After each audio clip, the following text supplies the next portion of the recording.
If you are trying to achieve a quote-unquote perfect accent in your target language, you've probably heard of language parents. Adopting a language parent is one of the most effective ways to improve your accent, yet people rarely do it, because, among other things, it's kind of creepy. This video will explain how a couple of tweaks to the language parent method can help you get the benefits of adopting a language parent without the downsides. When you adopt a language parent, you focus a majority of your immersion time on one native speaker. After dozens or even hundreds of hours of listening to them, you will subconsciously start to sound like them. Some people also utilize exercises like shadowing or chorusing, where they watch their language parent speak and try to perfectly mimic them in real time. For people who want to get as close to native as possible, your accent, use of grammar and slang, and pronunciation will not only need to be accurate, but consistent. For instance, if you consume Spanish from all different dialects, you will pick up different vocabulary words, different grammar structures, and different pronunciations. When you start speaking with people, you will output with a mix of those dialects. Imagine talking to someone who learned English by watching half American and half British TV. You wouldn't have any trouble understanding them, but they'd occasionally use "in" in a sentence that was otherwise American English. Again, this is not a big deal and won't impact people's ability to understand you, but if you want to sound just like a Mexican Spanish speaker, you need to use Mexican vocabulary, Mexican pronunciation, and Mexican grammar. This is where adopting a language parent comes in.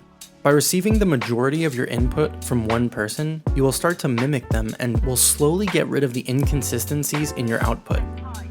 If you are constantly watching a certain Argentinian Twitch streamer, you will start to sound like that Argentinian Twitch streamer, including their mannerisms, the slang they use, their tone, and the many other barely perceptible elements that go into communication. The ideal language parent is someone that you like, who has hundreds of hours of unscripted content for you to listen to and ideally to watch.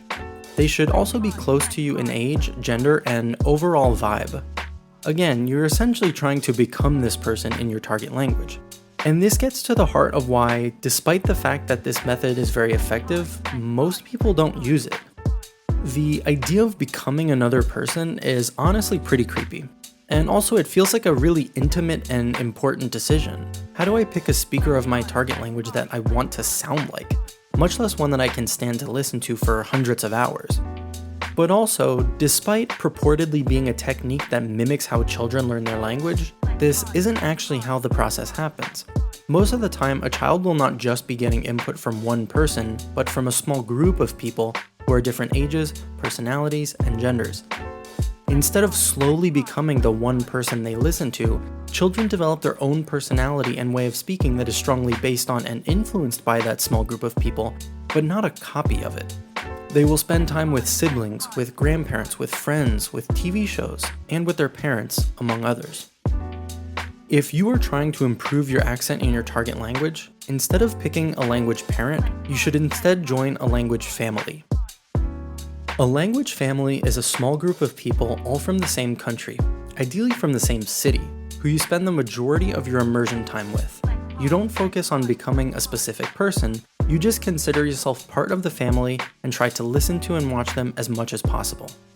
You don't need to worry about shadowing them or chorusing them, you don't need to try to mimic their mannerisms or affect, rather you just pay attention and try to enjoy hanging out with them. Pick a few YouTubers, a few podcasters, a couple streamers, and a TV show or two, and set aside a few months where you exclusively receive input from your language family. Doing this, you will start to get a clearer picture of how someone from your target country communicates, in the same way speakers growing up around family members, friends, classmates, and others do. Joining a language family removes a lot of the weirdness and pressure that makes it really difficult for people to pick a language parent and then stick with them for an extended period of time, and also reduces the likelihood that you will just get bored of watching the same person over and over. I hope this video could be helpful for you. If you tried the language parent method, I'd love to hear your experience with it, and let me know in the comments if the language family method sounds like something you would try.